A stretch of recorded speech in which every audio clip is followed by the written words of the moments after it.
विजयादशमी है और हमारा जो ऑर्गेनाइजेशन है सनातन धर्म प्रबुद्ध भारत और EL3MM इसके द्वारा 69वें धम्म चक्र प्रवर्तन दिन के अवसर पर एक कॉन्फ्रेंस का आयोजन किया गया है, जिसे हमने DNA कॉन्फ्रेंस ऐसा नाम दिया है, जिसमें महाराष्ट्र के पूर्व IG SM मुशर्रफ साहब आ रहे हैं, जस्टिस वीरेंद्र यादव जी आ रहे हैं जो इलाहाबाद हाई कोर्ट के रिटायर्ड जज हैं, और एक महत्वपूर्ण व्यक्ति आ रहे हैं जिनका नाम है शिंदे जी, यशवंत शिंदे, मुंबई से हैं। ये RSS के एक्टिविस्ट थे और नांदेड़ में जो बम ब्लास्ट हुआ था तो उसके संदर्भ में उन्होंने एफिडेविट देकर कहा था कि RSS की गुप्त मीटिंग में मैं खुद सहभागी था, जिसमें देश भर में बम ब्लास्ट करने का प्लान किया गया था। तो शायद वो सुप्रीम कोर्ट में अभी याचिका लड़ रहे हैं, तो यशवंत शिंदे भी इसमें आए। DNA कॉन्फ्रेंस इसीलिए महत्वपूर्ण है क्योंकि मोहन भागवत जो है, इनके आए दिन DNA पर बयान आ रहे हैं। पहले वो हिंदुत्व के आड़ में छुपते थे, अभी DNA के आड़ में छिपना चाहते हैं। अभी उनका कुछ दिन पहले बयान आया कि 40,000 साल पहले से भारत के सभी लोगों का DNA एक ही है और कोई आक्रमण या कोई घुसपैठ भारत में नहीं हुई है। मोहन भागवत जो है कोई DNA के एक्सपर्ट नहीं है, वो उनका जानवर के डॉक्टर है, उनका क्वालिफिकेशन, मगर वो भी ज्ञान की शाखा है। और भारत का जो गोदी मीडिया है वो इस मुद्दे को डिबेट चलाए, फिर माना जाएगा कि इसमें एक्सपर्ट लोगों को बुलाए। और जो स्टेटमेंट दिया, उस स्टेटमेंट के साथ और एक स्टेटमेंट दिया बाबा साहब अम्बेडकर का हवाला देकर, क्योंकि उनको मालूम है कि अम्बेडकरवादी लोग इसका विरोध करेंगे।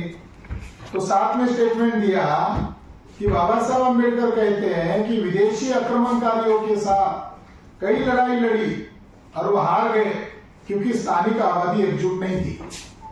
यानी दो शब्द है, एक कह रहे हैं कि आक्रमणकारी लोगों के साथ यहाँ के लोग लड़े और हार गए, और अम्बेडकर का हवाला देकर कह रहे हैं, और दूसरी तरफ कह रहे हैं कि 40,000 से यहां कोई आए ही नहीं। तो फिर ये जो ब्रिटिश लोगों के साथ जो लड़ाई लड़ी गई, क्विट इंडिया मूवमेंट चलाया गया, वो ब्रिटिश लोग कौन थे, डच लोग कौन थे, पोर्तुगीज लोग कौन थे, मुगल लोग कौन थे? इसका जवाब क्या है? तो वो जो कह रहे हैं कि 40,000 वर्ष तक आए नहीं कोई, तो वो घुमा फिरा कर कह रहे हैं अब उनको ये कहना था कि ब्राह्मण लोग विदेशी नहीं है, ये घुमा फिरा कर उनको कहना था। DNA के आधार पर ब्राह्मण विदेशी सिद्ध हो चुके हैं। और 2019 में राखीगढ़ी जो हिसार डिस्ट्रिक्ट में एक इंडस साइट मिली है, उसके अंदर जो कंकाल मिले उसके DNA टेस्ट किया गया कोरिया से, और सेल नामक एक इंटरनेशनल जर्नल में उस रिपोर्ट को प्रकाशित किया गया, और उसके हेडिंग में ही लिखा हुआ है कि इस ह्यूमन कंकाल में ब्राह्मणों का R1A1 DNA नहीं मिला, जिसके रिपोर्ट में लिखा है कि इनका DNA नहीं मिला। और ईरानियन फार्मर्स का भी DNA नहीं मिला, यानी उस समय इंडिया की वो लास्ट बाउंड्री है ईरान, वहां तक का DNA नहीं मिला, यहां का द्रविडियन DNA मिला, ऐसा उस रिपोर्ट कह रहा है। तो 2019 में झूठा प्रोपेगेंडा कर रहे थे, आर्यंस का DNA मिला, ब्राह्मणों का DNA मिला। अब शताब्दी वर्ष आया है, तो ये भारत जैसे कि ब्राह्मणों के बाप का है, ऐसा वो प्रचार कर रहे हैं। और उनका जो गोदी मीडिया है, वो जो ब्राह्मण मीडिया लोगों का मीडिया है, वो एक झूठे बात को बड़े पैमाने पर प्रोपेगेंडा कर रहा है, तो डीएनए के आधार पर ब्राह्मण विदेशी सिद्ध हो चुके हैं। इस बात को इस साल हमने कॉन्फ्रेंस के जरिए से बहुत सारी बातों को उजागर करने के लिए कॉन्फ्रेंस आयोजित की गई। इनके आने का पीरियड ही 3500 वर्ष है।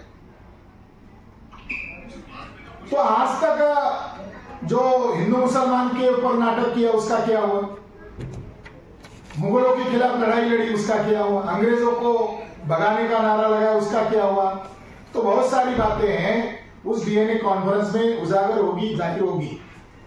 ब्राह्मणों के डीएनए ग्रुप का नाम है R1A1 और यहाँ के जो भारतीय लोग हैं जिनको 6500 जातियों के टुकड़ों में बांटा गया, उनको गुलाम बनाया जा रहा है, उन लोगों का डीएनए ग्रुप का नाम है L3MN। दो भिन्न ग्रुप है। अगर उनको बहस करना है तो भागवत किसी भी चैनल पर बहस करे और साथ में हमको बिठाए और फाइनल करे, डिस्कशन करे। मगर एक तरफा प्रचार करके इसको शूरता नहीं कहा जा सकता कि आप जो झूठा प्रोपेगेंडा कर रहे हो उसी को लोग मान लेगा, उसको शूरता नहीं कहा जा सकता, बल्कि वो कायरता है। और वो जो शताब्दी वर्ष मना रहे हैं, अगर डीएनए के आधार पर इस देश को नाजायज कब्जा करना चाहते हो तो उसका विरोध तो हम करेंगे। और उसका लॉजिकल, पहले तो जानकारी डिस्क्लोज करना जरूरी है, तो लॉजिकल उनकी बातों का हम खंडन कर रहे हैं। और 1 तारीख को डॉक्टर बाबा Saheb Ambedkar convention centre hall Indore Nagpur में यह कार्यक्रम शाम 5 से 10 बजे के दरमियान है। धन्यवाद। भारत में एकता की बात की जा रही है, समरसता की बात की जा रही है, तो ऐसे परिप्रेक्ष्य में आप ब्राह्मणों को विदेश साबित करके क्या संदेश देना चाहते हैं समाज में, और जरूरत क्या है इसकी? ब्रिटिशों को विदेशी घोषित करने की जरूरत क्या थी? अभी न्यू एजुकेशन पॉलिसी से मुगलों को माइनस किया जा रहा है, अकबर को माइनस किया जा रहा है। किस आधार पर किया जा रहा है? तो उस समय वो राखी गढ़ी में नहीं मिला। उसी समय 117 डीएनए साइंटिस्ट लोगों ने एक वर्ल्ड लेवल का डीएनए रिपोर्ट प्रकाशित किया। उस रिपोर्ट में यह कहना है कि ब्राह्मण लोग जो हैं, जिनका ओरिजिनल नाम है स्टेपे पैस्टोरलिस्ट याम्निया कम्युनिटी, यानी याम्निया उनकी प्रजाति का नाम है, स्टेपे पैस्टोरलिस्ट ये उनका विशेषण है।